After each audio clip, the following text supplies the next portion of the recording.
The numbers glared back at me from my phone screen, zero point zero. I blinked hard, refreshed the banking app, and checked again. Still zero. The surgery fund my family had been building for 5 years, $50,000 meant to keep me alive, had vanished. My name is Olivia, and I was about to learn exactly how much my life was worth to my family. "Mom," I called out, my voice shakier than I wanted it to be. "Can you come here for a minute?" I heard her heels clicking across the hardwood floor before she appeared in my doorway, already looking annoyed. "What is it?" "I'm running late for book club." "The surgery fund," I said, turning my phone screen toward her. "It's empty."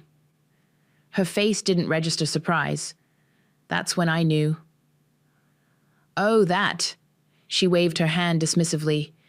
"Garrett needed it for a temporary business investment. He'll double it within a month, don't worry." The room started spinning. "He what?" "Don't be dramatic, Olivia. Your brother knows what he's doing. He's got major investors lined up." "You let him take my surgery money?" My voice cracked. "Without even asking me?" "It's a family decision," she said, checking her watch. "Your father and I agreed it was the right move. The specialists said you could wait another year anyway." I gripped my bedsheet so hard my knuckles turned white. "Where's Garrett?" "In his office, but don't—" I was already pushing past her, ignoring the familiar ache in my joints as I stormed down the hallway. I didn't bother knocking. Garrett spun around in his chair, that trademark golden boy smile faltering when he saw my face. "Hey, sis, everything okay?" "The fund," I said. "What did you do with it?" He leaned back, all casual confidence. "Just a temporary thing. I've got this huge deal coming through." "Cut the bullshit. Where's the money?" "Look." He stood up, hands raised placatingly. "There was this opportunity I couldn't pass up. High-stakes poker game, private table. My contact swore it was a sure thing." "You gambled my surgery money?" "Invested," he corrected. "And yeah, it didn't go as planned, but I've got another angle. 2 months tops, I'll have it all back, plus more." Dad appeared in the doorway, probably drawn by our voices. "What's going on?" "Tell him," I said to Garrett. "Tell him what you did with the money." "Martin," Mom rushed in behind him. "I was just explaining to Olivia about the temporary arrangement." "Temporary arrangement?" I laughed, a harsh sound. "He lost it all gambling." "Now hold on." Dad raised his hands. "Garrett assured us this was a legitimate business venture." "And you believed him? Again?" "Watch your tone," Mom snapped. "Your brother is trying to help this family." "Help?" I pulled out my phone, fingers shaking as I opened my medical records. "My condition is getting worse. The specialist said if we wait too long—" "You always make everything so dramatic," Garrett interrupted. "A year won't kill you." The room went silent. I stared at my brother, my parents' precious firstborn, their golden child, and something inside me finally snapped. "You're right," I said quietly. "A year won't kill me. You're doing that just fine on your own." "Olivia," Mom gasped. "I need some air," I muttered, pushing past them. "Don't be like this," Garrett called after me. "Come on, we're family." I slammed the front door behind me, but not before hearing Mom's voice. "Just let her go. She'll calm down eventually. She always does." They were right about that. I always had before. The quiet one, the sick one, the burden they had to deal with. Poor little Olivia, always making a fuss about her health while perfect Garrett chased his dreams. But they didn't know about the recording I'd made 3 weeks ago. The one where Garrett bragged to his poker buddies about how easy it was to manipulate his investors, how he could always count on family money to cover his losses. Back in my apartment that evening, I opened my laptop and created a new email draft. The subject line read, "Confidential regarding Garrett Ross." My hands weren't shaking anymore. For the first time in years, I felt perfectly steady. They wanted the quiet daughter. Fine. They'd see just how quietly I could destroy everything they'd built to protect him. I clicked Save Draft and smiled. Sometimes the sickest person in the room isn't the one with the medical condition. Growing up, my bedroom window faced Garrett's trophy wall. Every morning, I'd wake up to the glint of gold medals and plaques celebrating his achievements. Meanwhile, my wall displayed a medical chart tracking my vital signs. "Your brother's special," Mom would say whenever I questioned the disparity. "He's going places." I was going places too, mainly to hospitals. Now, sitting in my tiny apartment, I scrolled through years of family photos on my phone.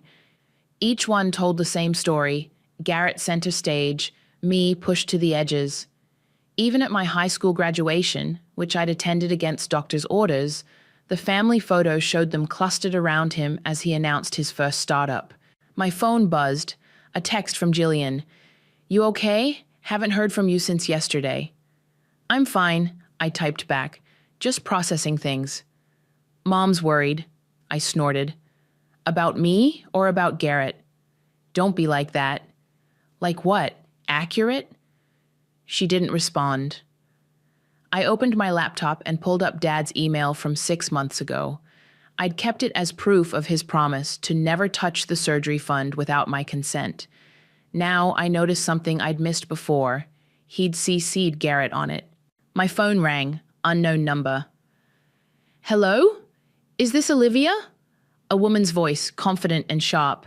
"This is Delilah Hart." My heart skipped. Garrett's ex-girlfriend and former business partner. "Yes," I said carefully.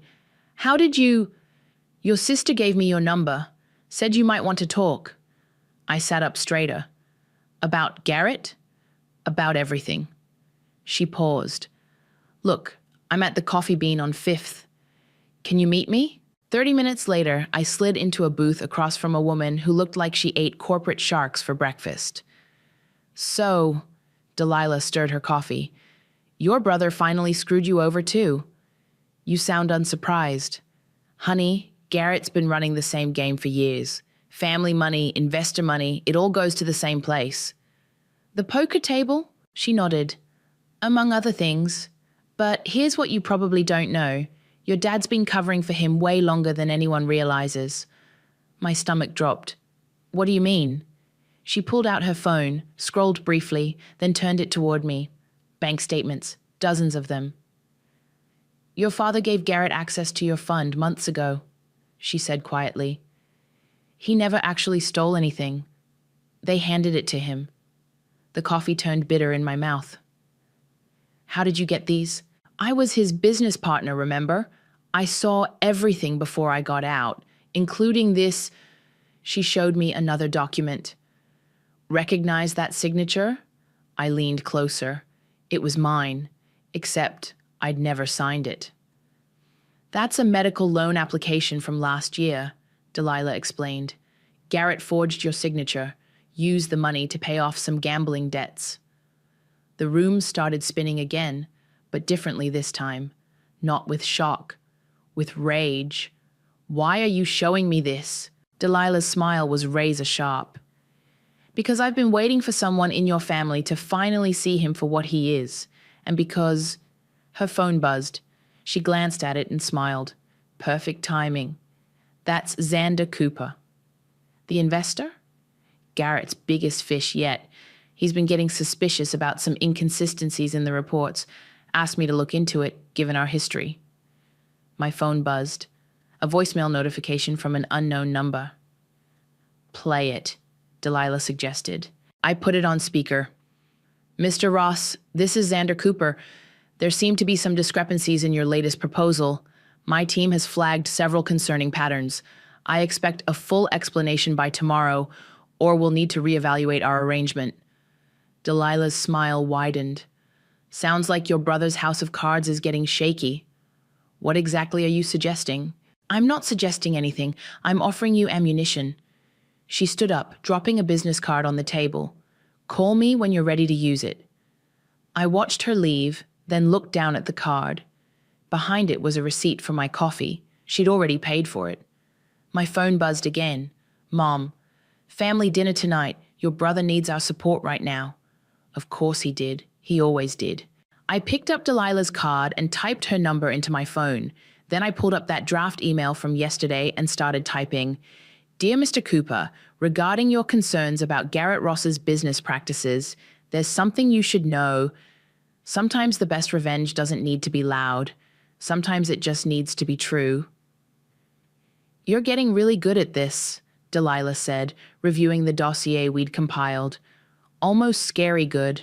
We sat in her home office surrounded by printed screenshots, bank statements, and transcripts. 3 days of meticulous work spread across her desk. It's amazing what people say when they think no one's keeping receipts, I replied, adding another printed email to the pile.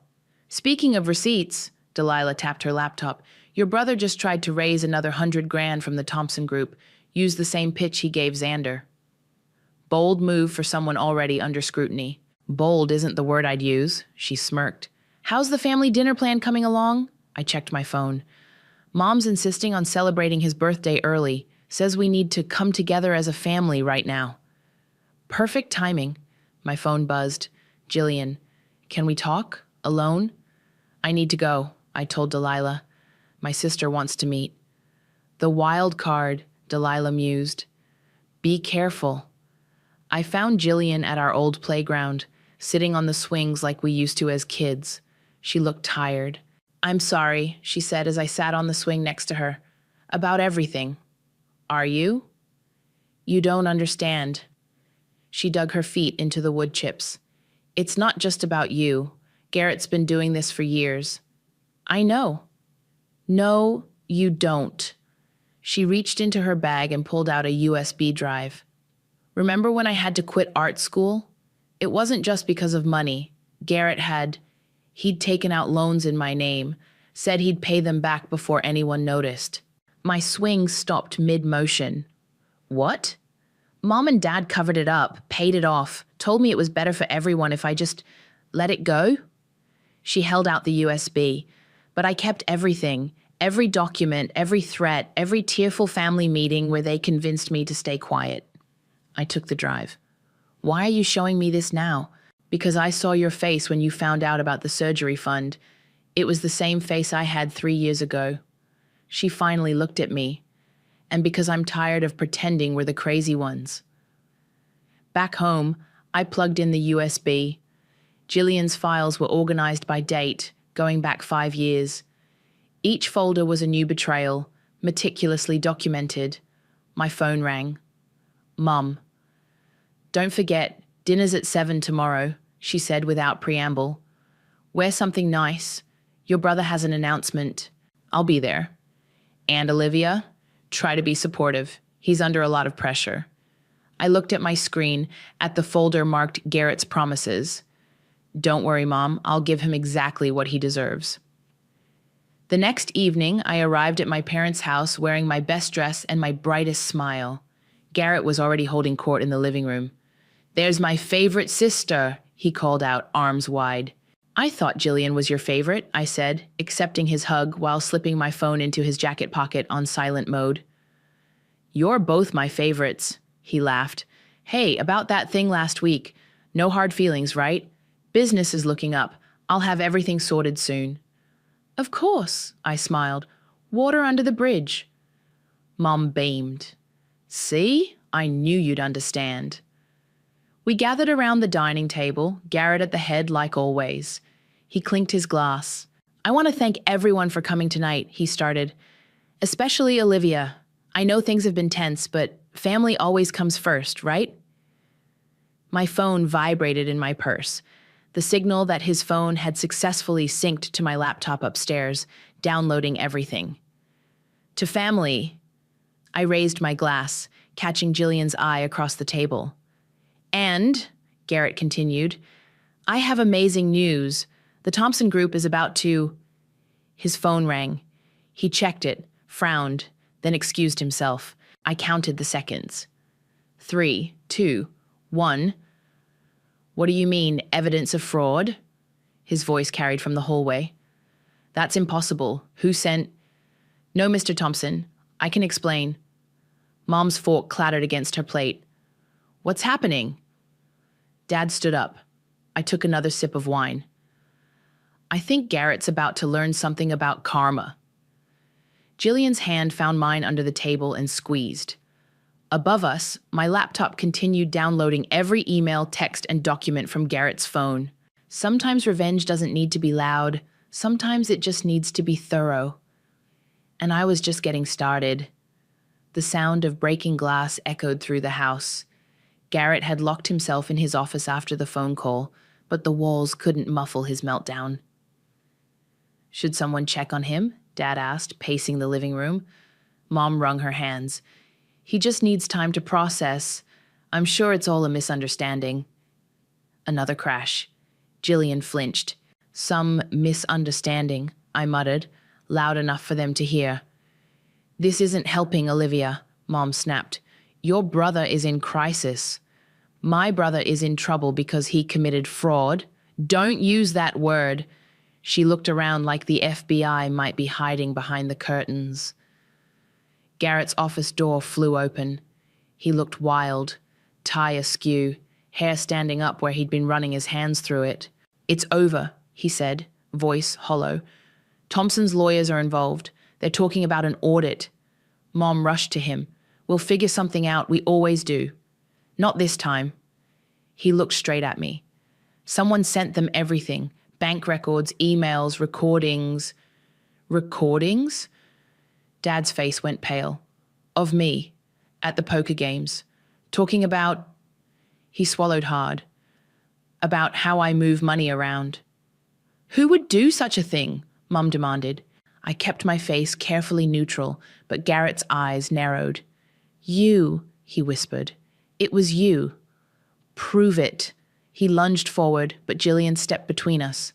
"Don't." "You ruined everything," he shouted over her shoulder. "Years of work destroyed because you couldn't wait a few months for your stupid surgery." "Garrett!" Dad's voice cracked like a whip. "That's enough." "No, it's not enough." He spun toward our father. Tell them what you did." The room went silent. Dad's face drained of color. "Martin?" Mom's voice was uncertain. "What is he talking about?" Dad sank into his armchair. "I've been helping him. Monthly loans, covering margins. I thought I could keep it contained." "How long?" Mom whispered. 3 years, maybe 4. "Jesus Christ," Jillian breathed. "I had to." Dad's voice rose defensively. "He needed help and I'm his father." "And what am I?" I asked quietly. "Because you're my father too, but you gave him my surgery fund. He promised he'd replace it. Like he promised to pay back Jillian's art school money?" Mom's head snapped up. "What?" Jillian stepped forward. "The real reason I quit school. Garrett took out loans in my name. Dad paid them off to keep it quiet." "I did it for the family," Dad shouted. "No," I said. "You did it for him. There's a difference." Garrett slumped against the wall. "They're freezing my accounts. All of them." "We'll remortgage the house," Mom said immediately. "They'll trace that too," Jillian pointed out. "Any large transfers will look suspicious now." "This is all your fault," Mom hissed at me. "If you just kept quiet." "If I'd just died quietly, you mean?" "Don't be dramatic." "Dramatic?" I laughed. "I have the medical records, Mom, the specialist reports. The ones saying if I wait too long, the surgery might not even help anymore. But sure, I'm being dramatic." "We can fix this," Dad said, but his voice shook. "We just need to think." "Think about what?" I asked. "How to protect Garrett again? How to sweep this under the rug like you did with Jillian? Like you've done my entire life?" My phone buzzed. A text from Delilah. "Xander's team found the forged medical loan. They're adding it to the case." I smiled. "Actually, it's too late to think about anything." "What did you do?" Garrett's voice was deadly quiet. "Me? Nothing. But karma. Karma's been taking notes all these years, and now it's calling in every debt. You little—" He started toward me again, but this time Dad caught his arm. "Don't make it worse," Dad warned. "Worse?" Garrett laughed hysterically. "I'm about to lose everything and you're worried about making it worse?" "No," I said, heading for the door. "You already lost everything. You just didn't notice because you were too busy spending it. Olivia, please, Mom called after me. We're family. I paused in the doorway. Funny how that only matters when he needs something. Outside, the night air felt clean, purifying. My phone buzzed again. Jillian, coming over later. We need to talk. One last text came through as I reached my car, this one from an unknown number. Ms. Ross, this is Xander Cooper's office. We'd like to discuss your brother's case. Please call us at your earliest convenience. I started the engine, watching my family's shadows move behind the living room curtains. They'd spend all night trying to save Garrett, just like always. But this time, there'd be no salvation, only consequences. You need to eat something, Samantha said, pushing a plate of toast across her kitchen counter. Revenge is exhausting work. I'd met Samantha at a chronic illness support group years ago. Now she was both my friend and my unofficial legal advisor. Her apartment had become my sanctuary over the past week. I'm not hungry, I said, staring at my phone. 27 missed calls from Mom. Eat anyway. You have a meeting with Xander's team in 2 hours. The toast tasted like cardboard, but I forced it down. What if I'm taking this too far? Are you having doubts? No, maybe. I don't know. My phone buzzed again. This time it was Jillian. Mom's on her way to your apartment. She's pretty worked up. Perfect, I muttered. Just perfect. Go, Samantha said. Face her. You're stronger than you think. I made it home just as Mom was pulling into my parking spot. She got out of her car, designer handbag clutched like a shield. We need to talk, she announced, following me inside. About what? How Garrett's doing? How this is all my fault? Don't take that tone with me. She paced my small kitchen. Do you have any idea what you've done? Your father might lose his job if this gets out. We could lose the house. And I could lose my life without that surgery. Oh, please. She waved dismissively. The doctor said you have time. Some time, maybe, if I'm lucky. I leaned against the counter. But Garrett needed the money now, right? He's building something important. His company could change everything for this family. His company is a fraud, Mom, just like everything else about him. How dare you? She slammed her hand on the counter.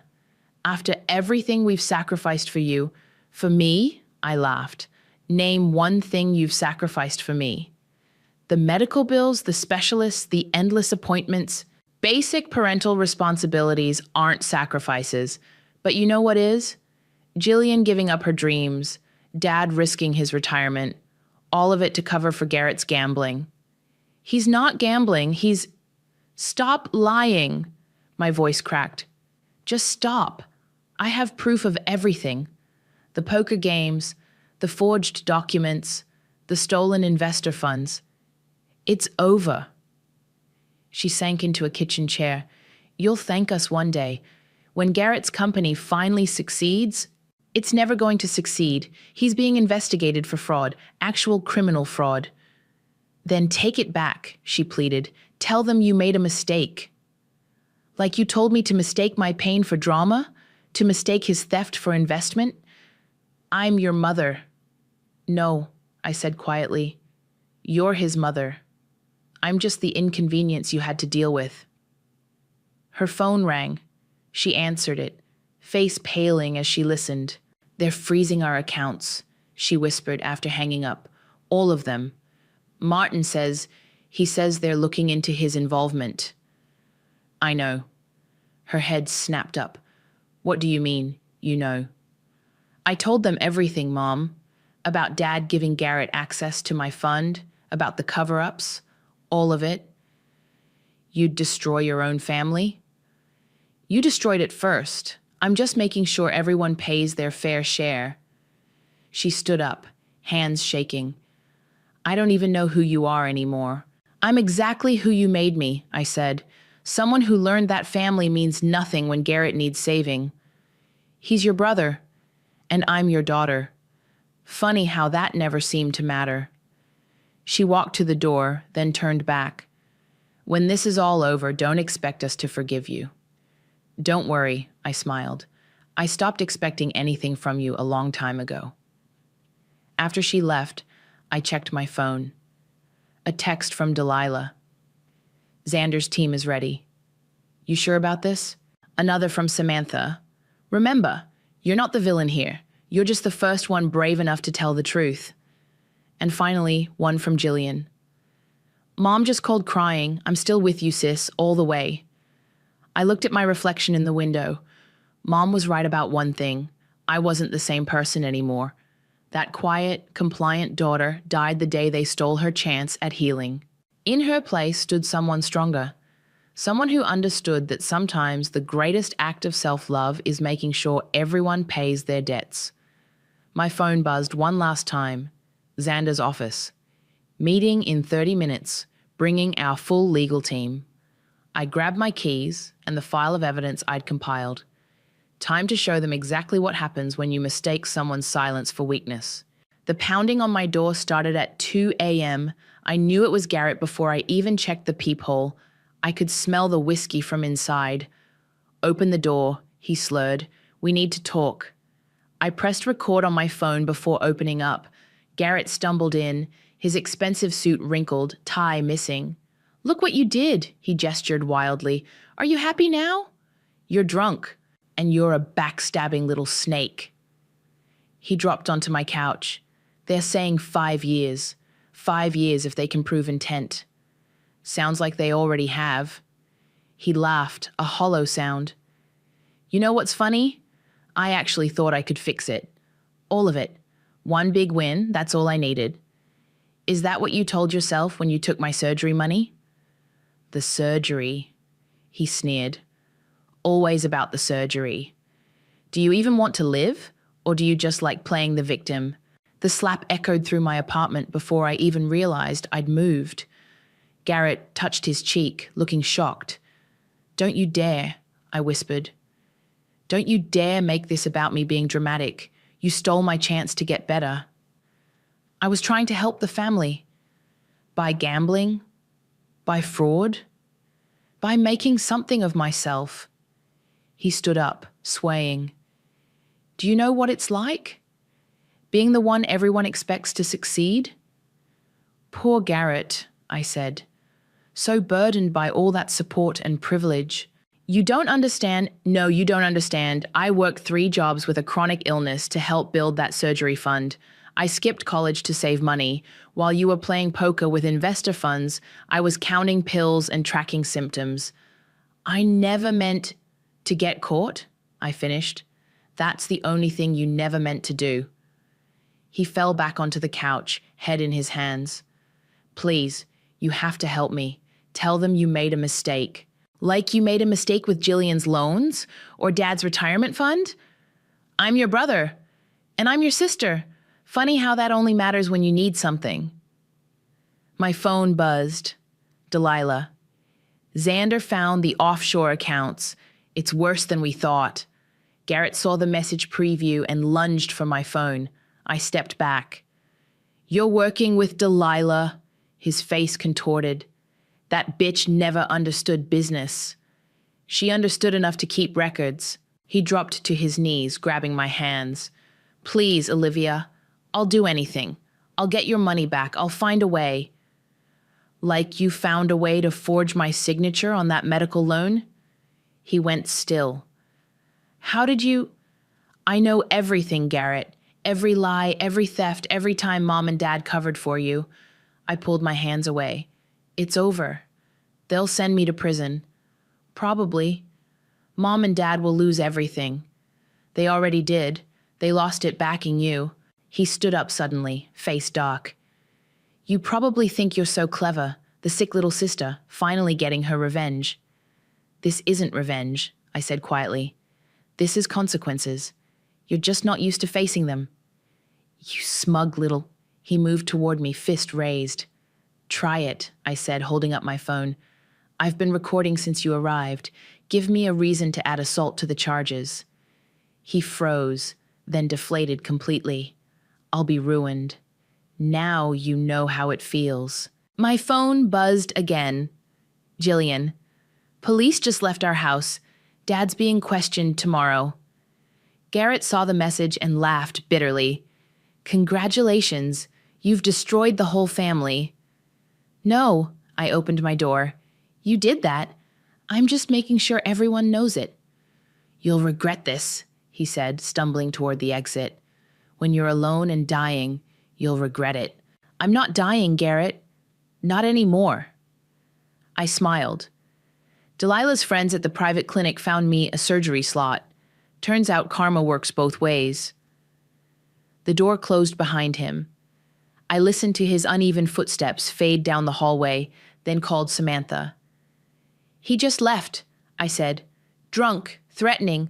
I recorded everything. Good, she replied. Send it to Xander's team. And Olivia, you did the right thing. Then why does it hurt? Because you're nothing like him. That's why you'll heal, and he never will. I sent the recording, then looked at the family photo still hanging on my wall. Time to take it down.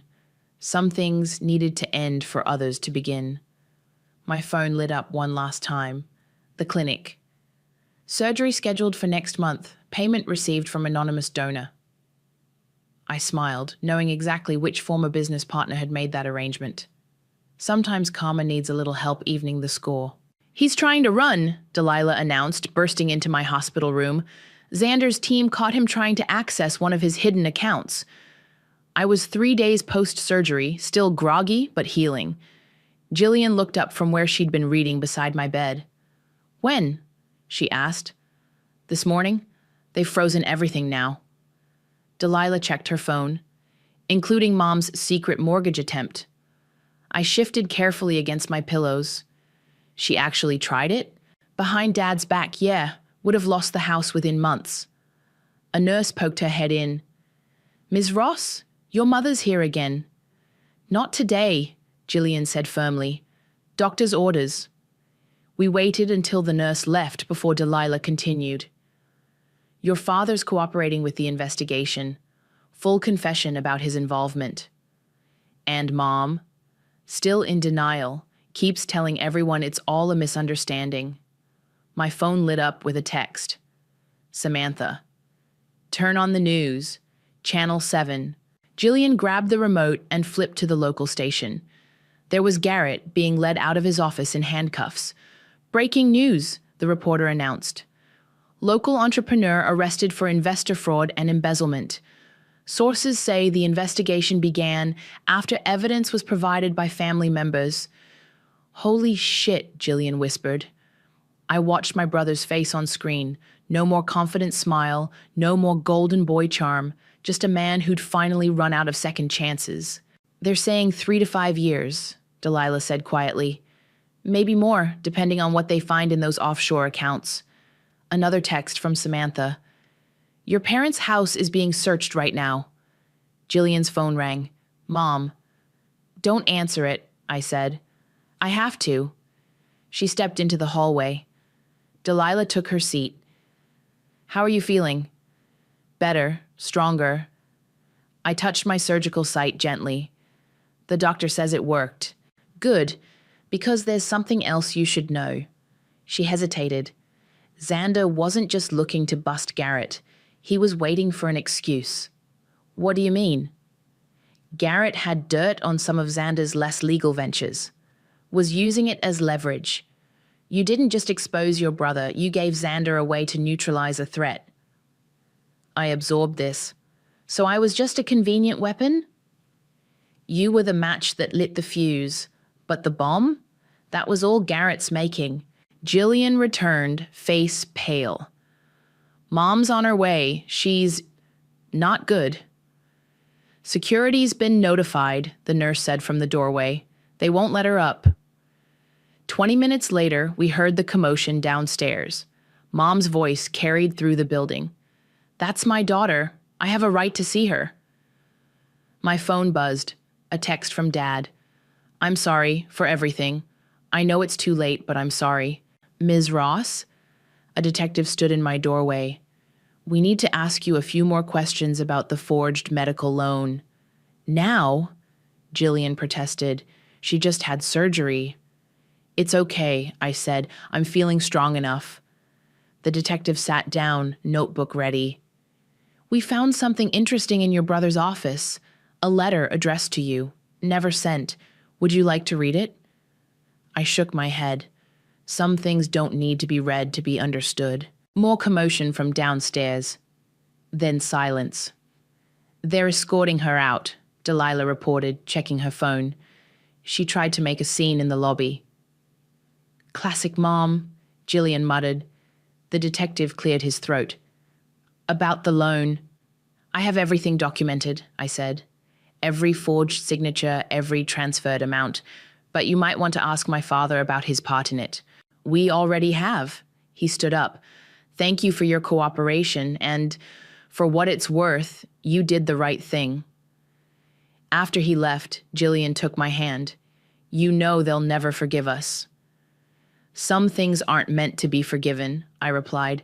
Some things are just meant to be finished. My phone lit up one last time. A news alert. Local families fall from grace, a story of fraud, betrayal, and justice. Delilah read it over my shoulder. Want me to have them kill the story? No, I said. Let them run it. Some truths need to be heard. Through my window, I could see Mom's car being towed from the emergency lane. Dad's confession would be official by morning. Garrett was already in custody. You protected him, I whispered to the fading daylight. So now you'll fall with him. Jillian squeezed my hand. What happens now? I looked at my surgical site, at the promise of healing it represented. Now we learn how to live without their poison in our veins. Outside, sirens faded into the distance, carrying away the last pieces of my family's perfect facade. Sometimes karma doesn't just balance the scales, it shatters them completely, and I was finally okay with that. The last box, Jillian announced, setting it down in my new apartment. You're officially moved in. Sunlight streamed through floor-to-ceiling windows, illuminating a space that was all mine. No family photos, no guilt-laden memories, no echoes of Garrett's voice down the hall. It's perfect, I said, running my hand along the smooth kitchen counter. My phone buzzed. Samantha, Garrett's sentencing is tomorrow. You sure you don't want to be there? No need, I typed back. The verdict speaks for itself. Delilah arrived with lunch, spreading takeout containers across my new dining table. Have you seen the news? Your mother's interview is going viral. Let me guess. She's still claiming it's all a misunderstanding? Actually, no. Delilah pulled up the video. Watch. There was Mom, perfectly coiffed as always, but something was different. The steel in her spine had rusted. I failed them, she said to the reporter. All of them. I protected one child so much that I destroyed the others. And now... She looked directly at the camera. Now I've lost them all. I turned it off. Too little. Too late. Dad called this morning, Jillian said quietly. The house is being sold to pay restitution. Where will they go? Mom's sister offered them her guest house, temporary until they figure things out. My phone lit up again, a text from Dad. The doctors say your latest tests look good. The surgery worked. I know I have no right to be happy about that, but I am. I deleted it without responding. Speaking of good news, Delilah pulled out an envelope. Xander wanted you to have this. Inside was a check. My surgery fund, doubled. He says it's compensation for helping expose the fraud, Delilah explained. But really, I think he respects what you did. Standing up to family isn't easy. Neither is letting them fall, I said. A knock at the door made us all jump. Through the peephole, I saw a courier. Delivery for Olivia Ross? I signed for the package. Inside was a single envelope, prison postmark clear on the front. Garrett, Jillian breathed. There's something else, the courier said, bringing in a large flat package. I opened it first and froze. It was my old medical chart from childhood, the one that had hung opposite Garrett's trophy wall. But attached to it was a drawing I'd made when I was 7, stick figures of Garrett and me, holding hands with the words "best brother ever" in crayon. My hands shook as I opened his letter. Olivia, they say we have time to think in here. I've been thinking about that drawing you made. Remember how I hung it next to my first trophy? It stayed there for years until my wins became more important than your love. I destroyed us, not you, not your revenge. Every choice I made, every lie I told, every time I put myself first. I was dismantling our family piece by piece. Don't read this as an attempt at reconciliation. Some things can't be fixed. Some trust can't be rebuilt. I understand that now. I just wanted you to know you weren't wrong about any of it. And I'm glad the surgery worked. Live well, little sister. Live better than I did. Garrett. I handed the letter to Jillian without a word. Are you okay? Delilah asked softly. I'm not sure. I walked to my windows, looking out at the city below. I thought revenge would feel more final. Maybe because it wasn't really about revenge, Jillian said, finishing the letter. It was about survival. My phone buzzed one last time, a message from an unknown number. This is Anne, your mother. I know you won't answer my calls, but I need you to know something. You were never the sick one. We were. And I'm so sorry we made you prove it. I placed the childhood drawing on my windowsill, letting the sun illuminate those innocent stick figures. What now? Jillian asked. Now? I touched my healing surgical site. Now we learn who we are without their shadows over us. Together? She held out her hand. Together. Delilah raised her takeout container like a toast. To new beginnings. No, I said, taking Jillian's hand. To truth, however much it costs. Outside, the city hummed with life and possibility. Inside, in this space that was mine alone, I finally felt something I'd never expected. Peace. Not because I'd won, not because they'd lost, but because for the first time in my life, I was breathing air that wasn't thick with lies. Sometimes the happy ending isn't about forgiveness. Sometimes it's about finding the strength to walk away and keep walking.